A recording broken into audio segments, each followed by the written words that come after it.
de las almas es un secreto del abismo, escribió el poeta Víctor Hugo. Hizo bastante hundir, que sirvió mucho, y aquí algunos de los seres y esta. ¿De dónde vendrán las almas? ¿De qué material estarán hechas las almas? ¿Serán las almas las estrellas escondidas que llevamos dentro del secreto cielo que somos cuando amamos, pintamos, cantamos, escribimos, reímos, lloramos, morimos? Hay 6 ricas presas de pollo. Los ecos de qué cantos resuenan en las almas. Una buena iluminación a la zona porque da un poquito bárbaro. ¿Quién podría negar el alma? El movimiento con la luz de la linterna se ve excelente. Solo quedan las almas. Quien no aprenda el lenguaje de su alma está condenado a ser eternamente el idioma de los otros, el alfabeto de la nada.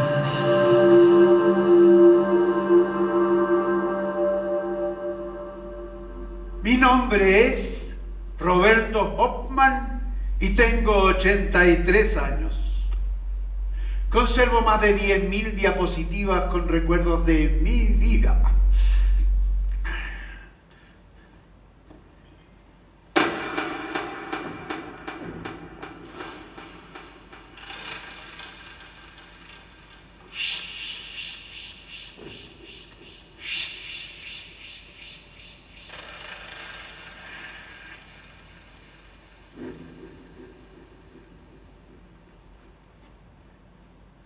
Estoy empezando a ordenar mis cosas y mi mente.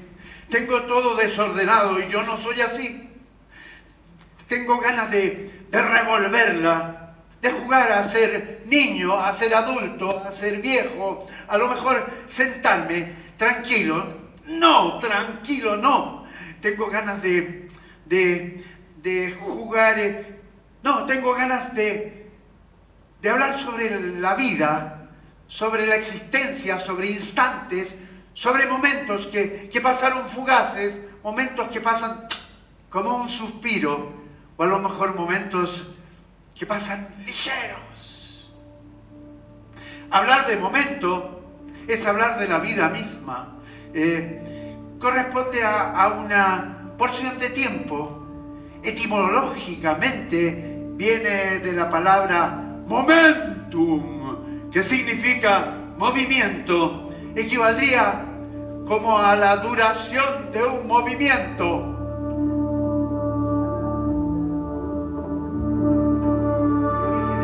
¿Cuánto dura un momento?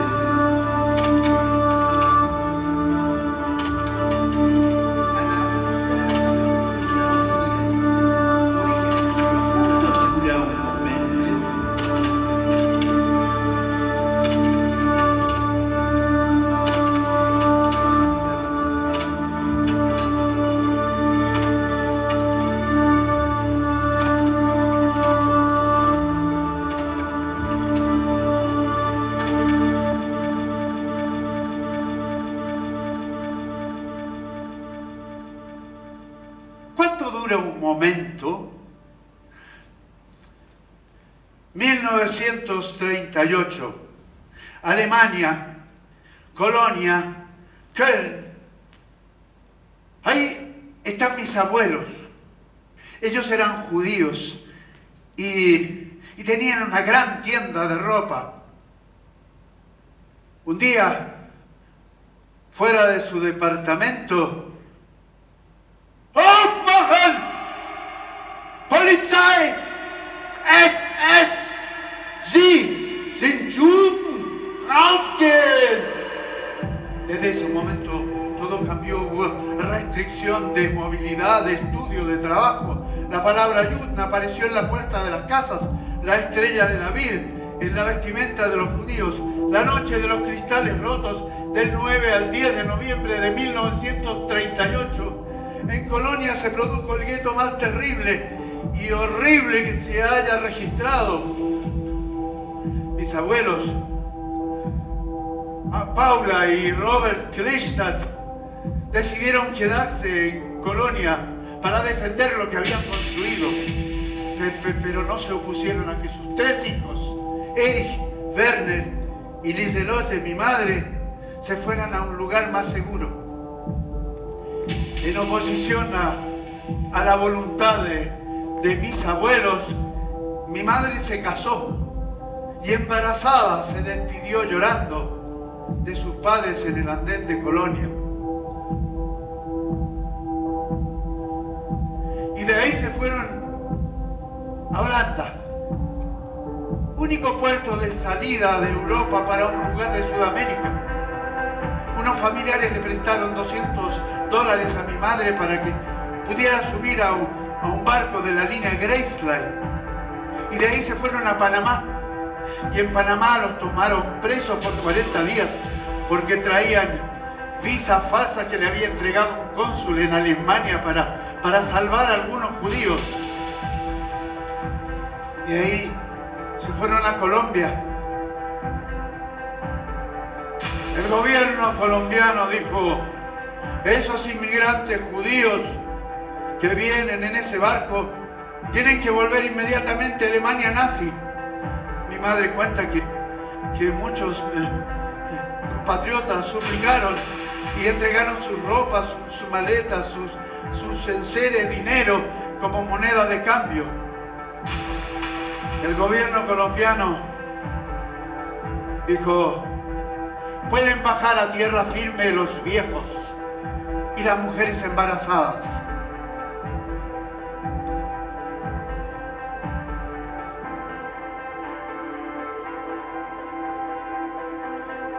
Mi madre, con 9 meses de embarazo, tuvo su trabajo de parto en un viejo hospital de Barranquilla, junto a otras mujeres parturientas locales que gritaban y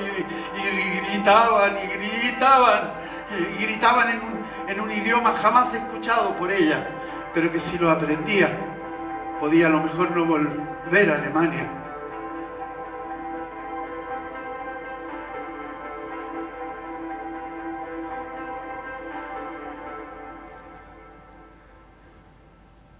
El 2 de marzo de 1939, a las 4 de la tarde, en otro continente, lejos, nací yo.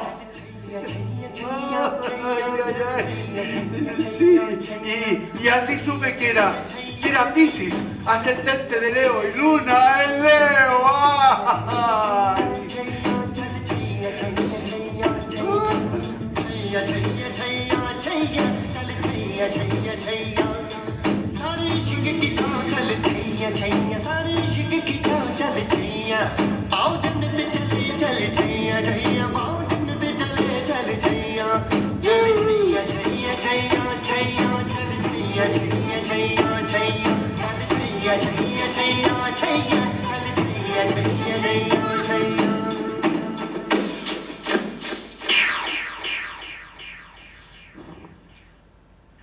Tendría 9 o 10 años cuando vivíamos en Irarrázaval, en Ñuñoa, en la calle Los Orientales. Y vivíamos en un cité donde había 3 departamentos, 1, 2 y 3.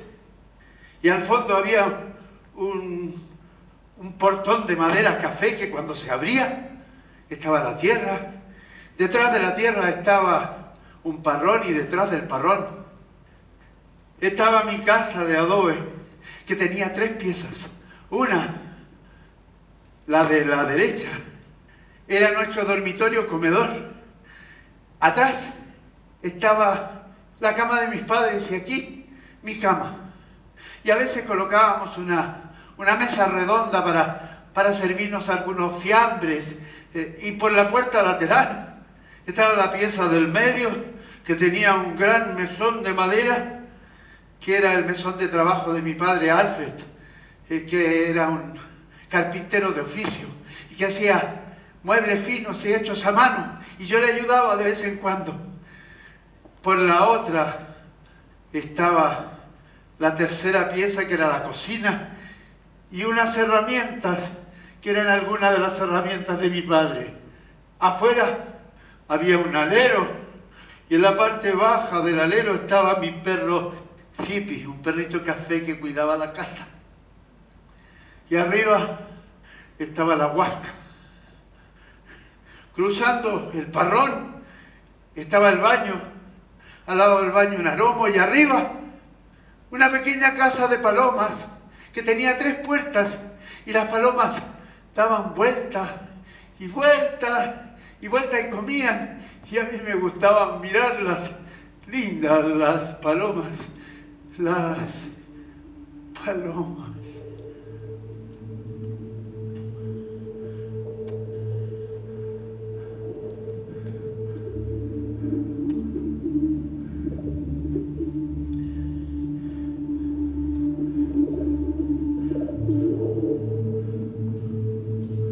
Un día mi padre entró tambaleando porque bebía mucho y con cara de enojo me dijo: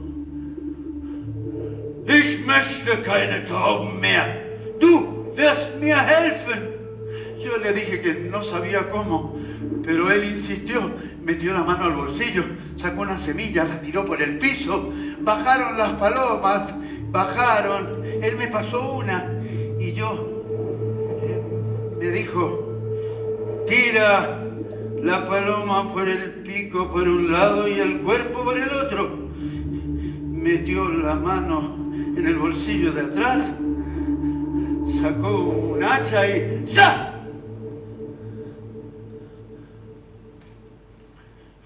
Le cortó la cabeza. Y así lo hizo con todas las palomas. Y yo tuve que colocar las palomas sin cabeza de un lado al otro.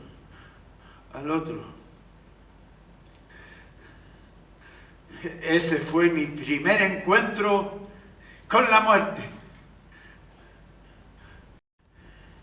Las palomas son un animal que yo quiero mucho. Conviví con ellas, me inspiraron para dibujarlas y también para esculpirlas. Me hacen ser muy feliz, muy feliz.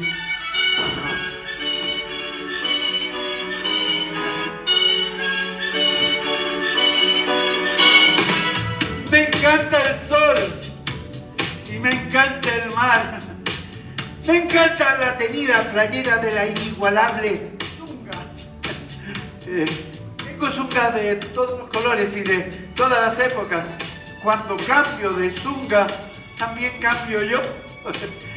Como por ejemplo esa, que es una zunga blanca y que estoy en la playa. Otra verde con azul.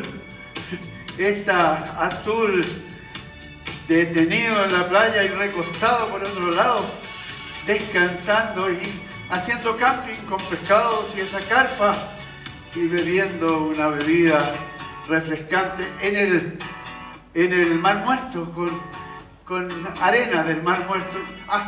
Espera, esta zunga era distinta a la zunga que había usado antes, más chica, porque ustedes ven, está más blanca la piel al lado, pero en fin, descansando con zunga roja, bronceado, mostrando este cuerpo fortachón, que si mostrara esa fotografía ahora en Instagram tendría mucho más adeptos.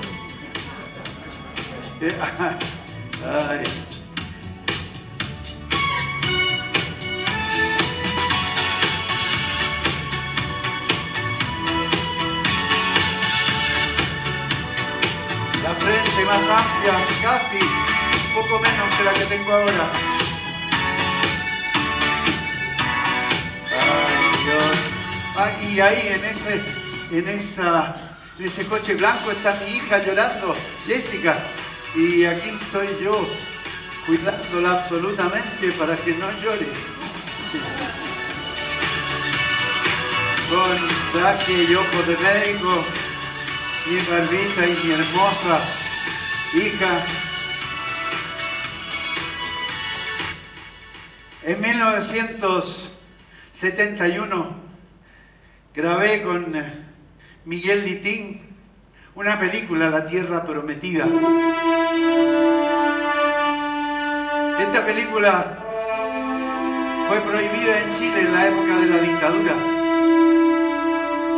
Se trataba de la revolución campesina en la época de Marmaduke Grove, y los impulsores de esta revolución eran la Virgen María, no, la Virgen del Carmen, y Arturo Prat. ¡Al abordaje, muchachos! ¡La contienda es desigual! Ay, recién pude ver esta película muchos años después en una pequeña sala de cine en París. Muchas veces fui convocado para ser Arturo Prat. Ay, ahí está rodeado de ángeles, y este Arturo Prat que sigue es un Arturo Prat de televisión, pero como pueden ver, de bajo presupuesto.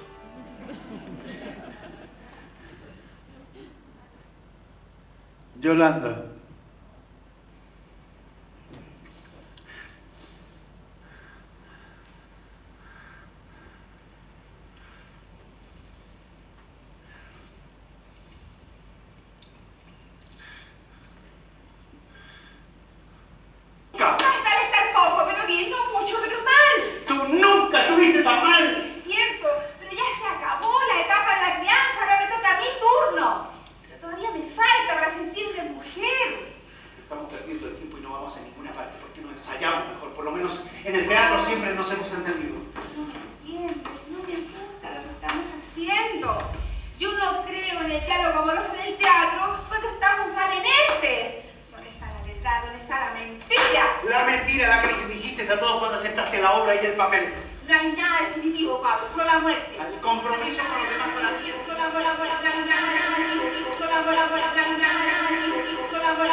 Tuvimos 47 años de matrimonio.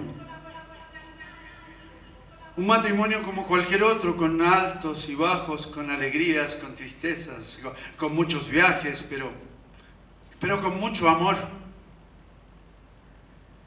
En el último tiempo a Yolanda le vino una enfermedad grave que la fue desgastando, con quimioterapia, con operaciones, con medicamentos, con mucho dolor, y ella luchaba, y yo también.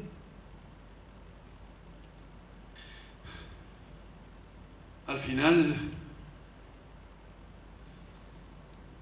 estábamos en la clínica en dos piezas. En una estaba Jessica, Ariel, Dani, y en la otra estaba ella, en su cama, cubierta por una sábana blanca, pálida, con la cabeza de lado y respirando.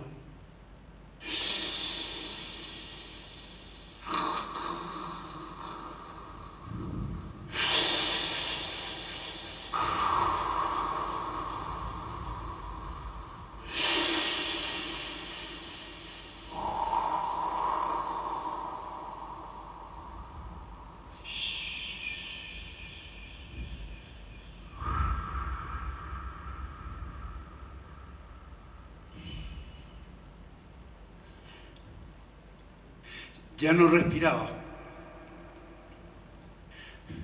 Yo me acerqué y del lado derecho de la cama vi salir su manito blanca. Me acerqué, puse mi mano bajo la de ella para tratar de traspasarle un poquito de mi sangre y volverla a la vida. Pero no fue posible. Esta imagen de las dos manos juntas se quedó grabado en mi corazón, y y en mi cabeza. Y me pregunté qué puedo hacer con eso. Entonces pasé esa imagen al papel, del papel a la arcilla y de la arcilla al bronce. E hice una escultura que se llamó Ven conmigo. Esta escultura la tengo puesta en su lápida. Y después de un tiempo, esta misma mano fina la transformé en una mano más tosca como la mía. Hice una nueva escultura que la tengo guardada para cuando yo me vaya, la pongan al lado mío y Dios nos lleve a los dos juntos. Quizás, ¿dónde? No sé. Lo que nos decidió a hacer esta obra es la búsqueda de ese distintivo que para nosotros debería tener un gesto de despedida. Con la Yoli, Roberto quiso tener imágenes y la fotografió, la grabó, la archivó. Si bien eso tiene que ver con construirse ese recuerdo, también es una manera de construirse una despedida. Hacemos todas esas acciones que nos arman una narración, y una imagen de la Yoli en el hospital marca para Robbie la muerte de la Yoli. O cualquiera de nosotros en esta sala podría perfectamente una mañana llegar a su casa y al entrar algún familiar se acerca corriendo. Se miran un rato. Ahí, en ese tiempo, entenderíamos algo, que no hace falta que la otra persona lo diga para que nos demos cuenta. De repente, estamos en una escena que ya vimos y que ahora nos hace entender lo que pasa, como si la ficción nos hubiese enseñado cómo te enteras de la muerte. Sí, amigo. No te detengas. Ellos sabían que si la tristeza los invadía, se hundirían irremisiblemente en el pantano. No te detengas.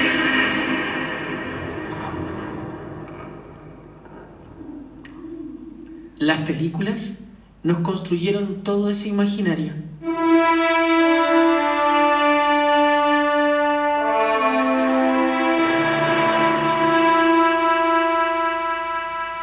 ¿Pueden recordar qué película les creó la idea de la muerte y de la despedida?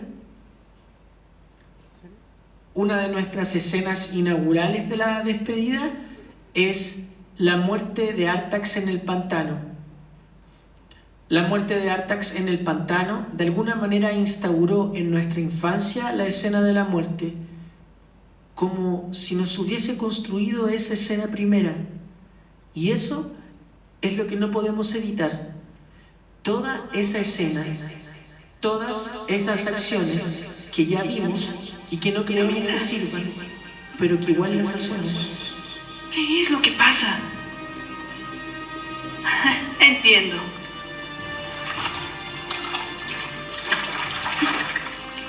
Está muy harto.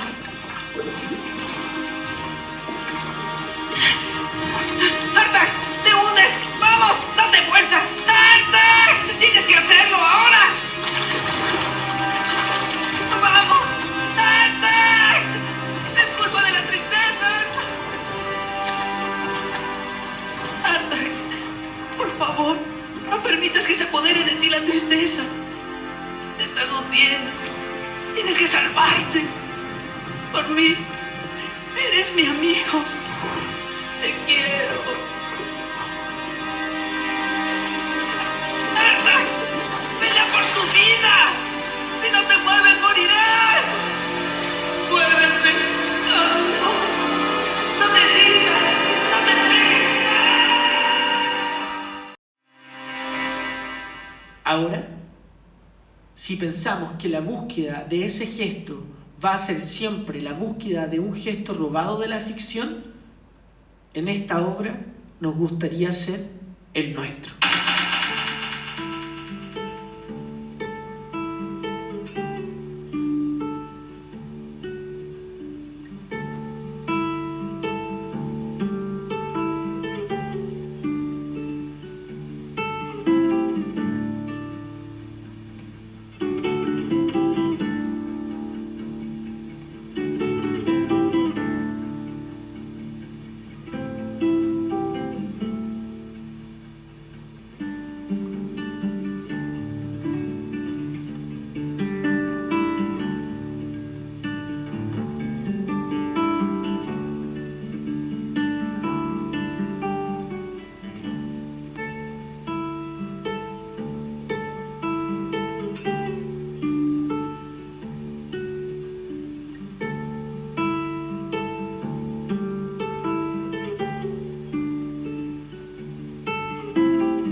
En la religión judía hay una simbología muy importante y muy interesante con lo que pasa con la muerte. Lo viví con ella. Me vine a interiorizar de lo que tiene como símbolos el judaísmo con respecto a la partida de alguien. Cuando ella llegó al cementerio, fue llevada a un lugar especial en la cual una serie de mujeres innominadas, sin nombre, sin apellido, la lavan, la bañan y la limpian. Limpian su pelo, su cuerpo, y una vez que está limpia la cubren con un paño blanco que tiene un solo orificio por el cual mete la cabeza. Una vez hecho esto, la colocan en un ataúd que es un cajón simple de madera, incluso separada una tabla de otra, y en la cual se ponen el mínimo de clavos posibles. Se coloca el cuerpo dentro de este cajón y para su mejor reposo se le coloca debajo de la cabeza una pequeña bolsita o pequeño cojín con arena y arena de Israel. Una vez que está puesta ahí, se coloca encima la tapa, que es también de madera común y corriente, y no se coloca ningún clavo para cerrar el ataúd, sino que se amarra con un cordel con varios nudos, pero solamente con un cordel que une las tablas de ese ataúd simple y sencilla. Sobre esto se coloca un paño azul, se coloca sobre el carro, y los amigos, familiares, yo, mis hijos, van detrás para ir a dejarla en el lugar donde va a reposar para siempre. Una vez que llega ahí, se coloca en la tierra, y luego las amistades, los familiares van colocando tierra sobre ese ataúd para que ella repose. Una vez que está cubierto, se va colocando distintas piedras. ¿Por qué? Porque en el judaísmo no se coloca y no se entierra a nadie con flores, porque las flores se marchitan. Sin embargo, se deja siempre piedras. Cuando uno va a visitar a alguien, le lleva una piedra que significa que yo he estado ahí en el lugar de su reposo. Y esa piedra queda siempre igual y después se va. Bueno, terminado con los rezos necesarios, se parte y todo el grupo parte, no saliendo por el mismo lugar donde entró la caravana, sino que salen por otro lado para llegar a la puerta del cementerio y antes de salir hay unos lavatorios, una llave, agua que corre, unos pequeños recipientes pequeños en los cuales uno va y se va lavando las manos junto a unos rezos especiales para dejar las penas, dejar el pesar atrás y entrar a la vida nueva. O sea, de ahí se sale, se deja la muerte atrás y se entra a la vida misma. Y de ahí todo el mundo se va a la casa donde estuvo ella, donde estaban los familiares, donde estábamos nosotros, y esa casa la dejamos abierta para que todo el mundo llegue sin tocar la puerta. Y nosotros hemos tapado todos los espejos con paños. ¿Y por qué razón? Porque tenemos que evitar el hecho de llegar durante 7 días a nuestra casa y no mirarnos a través del espejo hacia afuera, sino que al no tener los espejos, tenemos todo el tiempo del mundo para mirarnos hacia adentro. Y ahí nos acompañan los amigos, los familiares, no con pesar, con sensación de amistad, de cariño. Y ahí ¿cómo los esperamos? Los esperamos en general en una mesa redonda, con uva, con pequeños pastelitos y todos redondos. ¿Y por qué redondos? Porque la vida es redonda, porque se parte de un momento y se llega al mismo momento después de cruzar toda una vida. Y de esa manera pasa la semana y después de la semana tenemos el tiempo para entrecerrar nuevamente nuestra casa, sacar los paños de los espejos y dejar que la vida vuelva a ser como antes, con la sensación del dolor y el pesar de haber dejado a alguien atrás.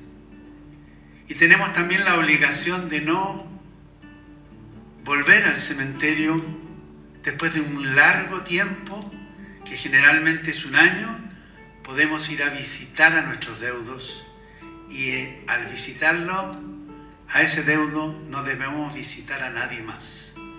Todo eso tiene una simbología maravillosa que está reflejado en lo que yo les estoy mostrando en el momento de ahora.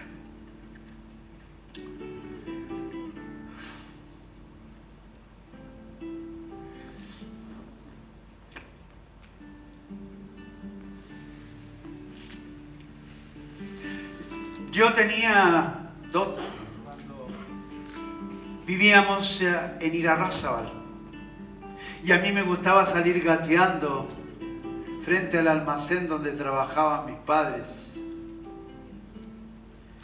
Entre 2 árboles frondosos corría una acequia de agua cristalina que me gustaba mirarla y tirarle papelitos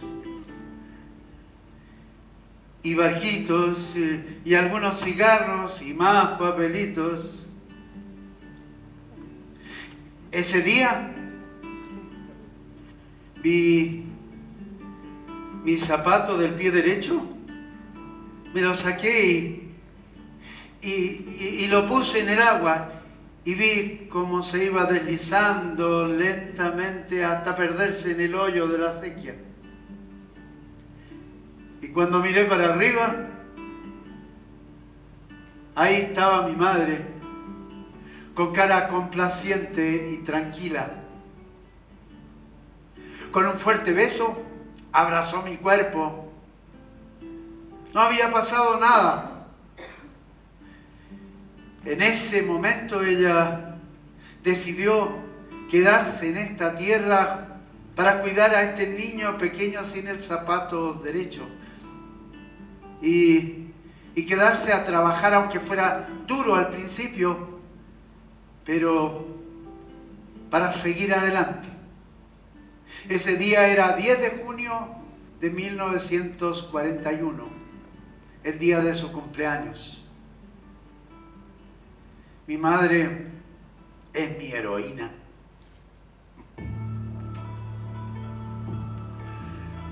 Si no hubiéramos hecho esta obra, no habría encontrado un tremendo tesoro.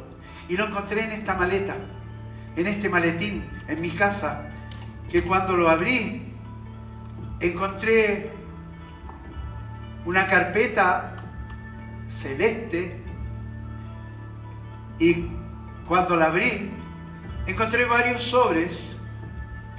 Un sobre amarillo que decía carta de mis padres antes de la deportación, Lilo Werner, y otros sobres más azules que tenían la dirección, el nombre de mi madre, Santiago de Chile, Irarrázaval, y por detrás había una franja blanca que tenía la suástica de Hitler y que decía geöffnet, que estaba abierta. Y adentro de estos sobres había más de 60 cartas. 60 cartas que mis padres recibían de mis abuelos que no me conocían y que estaba escrito en papel mantequilla con letra muy chiquita, muy pequeñita y una caligrafía especial que era una caligrafía de Sütterling que estaba instaurada en Alemania en 1911 y que después Hitler la volvió a instaurar en 1935 y se terminó de usar en 1945 al término de la guerra. Y por eso me fue muy difícil encontrar a alguien que pudiera transcribirla al alemán. Busqué en Chile y encontré solamente a alguien en Alemania que pudiera hacerlo. Esperé un tiempo y cuando me llegaron los documentos dije, yo sé alemán y voy a poder traducirlo al castellano. Y en 2 noches en Playa Blanca, con mucha emoción, tuve en mis manos la posibilidad de traducirlas al castellano y me di cuenta que mis abuelos con su puño y letra decían lo mucho que me querían y también la esperanza que ellos tenían de refugiarse en Chile junto con sus hijos. Entre las cartas hay una fechada el 10 de junio de 1941, el día del cumpleaños de mi madre, el día en que yo perdí el zapatito del lado derecho, y que dice así: Meine geliebten guten Kinder, heute ist dein Geburtstag, liebe Lilo, und sind den ganzen Tag meine Gedanken und Wünsche bei dir. Hoy es tu cumpleaños, querida Lilo, y todo el día están mis pensamientos y deseos contigo. Mögst du, mein liebes Kind, von allen Sorgen und Kümmermüsen in nächster Zeit verschönt bleiben. Ojalá, mi querida hija, estés libre de todas las preocupaciones y cuidados en el tiempo que vienen. Es ist jetzt 5:30 Uhr morgens. Vater ist gerade an seiner schweren Arbeit in stürmenden Regen. Dabei muss er noch 40 Minuten zu Fuß laufen. Son las 5:30 de la mañana. Papá acaba de salir, hay una fuerte lluvia, fue a trabajar y tiene que caminar 40 minutos a pie a Grenbenforn-Binsten, a la parte oriental de Colonia, con zapatos muy pesados. Auch mit schweren Schuhen in den Füßen. Ich selbst kann morgens nicht mehr einschlafen, wenn Vater weg ist. Yo misma no me puedo dormir después que papá se va a trabajar. Da sind meine Gedanken immer bei euch. Allmählich haben wir uns in unserem Zimmer eingelebt. Bleibe es dabei, wir haben. Entonces, mis pensamientos siempre están con ustedes, con Lilo y con Roy. Wir haben unsere Geschäfte aus dem Zimmer und brauche ich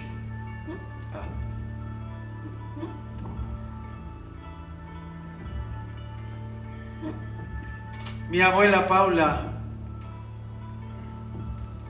fue llevada al campo de concentración de Auschwitz en 1942 y murió en la cámara de gases. Y mi abuelo Robert fue llevado a Buchenwald y murió de hambre en 1945, pocos meses antes del término de la Segunda Guerra Mundial. ¿Dónde estarán estas almas perdidas? ¿Dónde estará Paula? ¿Dónde estará Robert? Y la Lilo, la Yoli, las palomas.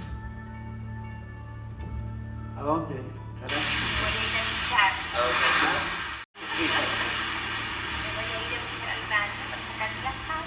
¿Ya? O sea, para el sal, pero esta sal. Bueno. ¿Ya? Y vestirme porque quiero cagar frío. Bueno,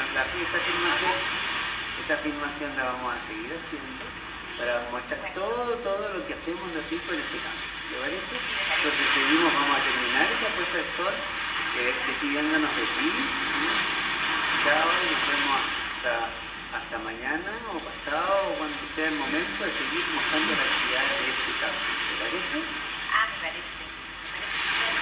Me parece fantástico. ¿Qué ha pasado? Esto. Que tenemos aquí. Es una maravilla. Poderlo ver allá en Santiago. Qué rico después Y cuando vivirlo. estemos ahí en lo seco y árido y agitado de Tiene Santiago. otras bellezas también, ¿no? Estar en el fresco, que se hace una también tiene otras bellezas también. Y ahí veremos un momento que tiene otras bellezas, que tiene momentos de la vida. Todos esos momentos suman de que en la vida no está pasando.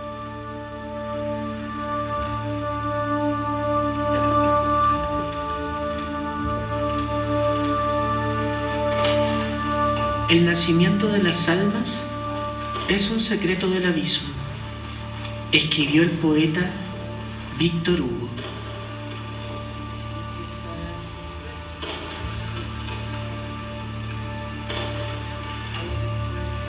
¿De dónde vendrán las almas? ¿De qué material estarán hechas las almas? ¿Serán las almas las estrellas escondidas que llevamos dentro del secreto cielo que somos cuando amamos, pintamos, cantamos, escribimos, reímos, lloramos, morimos?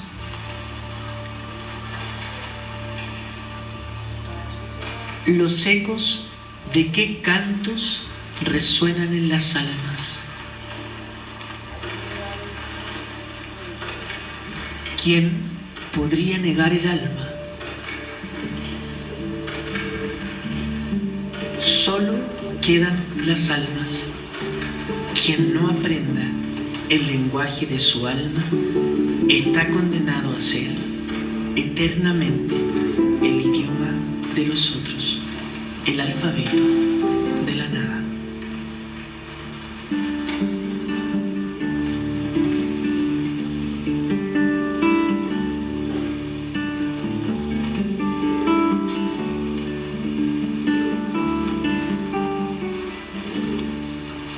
¿A dónde van las palabras que no se quedaron? ¿A dónde van las miradas que un día partieron? ¿Acaso flotan eternas como prisioneras de un ventarrón? ¿O se acurrucan entre las sendijas buscando calor? ¿Acaso ruedan sobre los cristales o a gotas de lluvia que quieren pasar?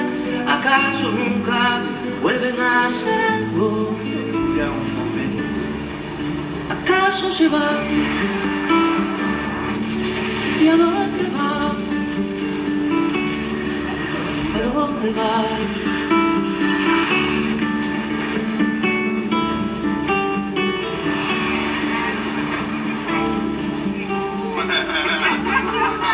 ¿En qué estarán convertidos mis viejos zapatos?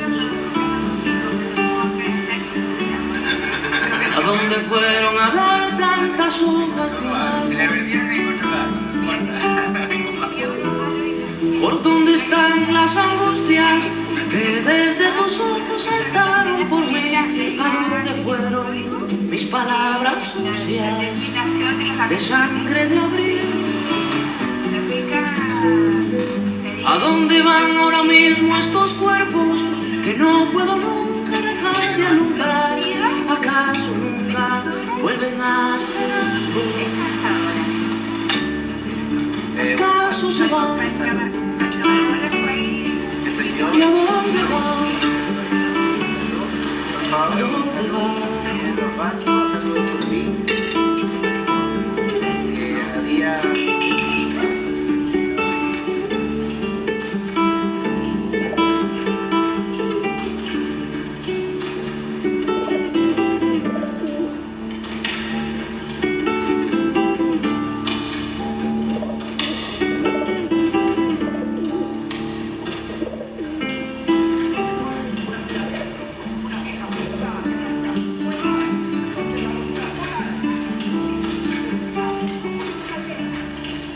¿A dónde va lo común, lo de todos los días? El descalzarse en la puerta, la mano amiga. ¿A dónde va la sorpresa casi cotidiana del atardecer? ¿A dónde va el mantel de la mesa, el café de ayer? ¿A dónde van los pequeños, terribles encantos que tiene el hogar? ¿Acaso nunca vuelven a ser algo? ¿Acaso se van? ¿Y a dónde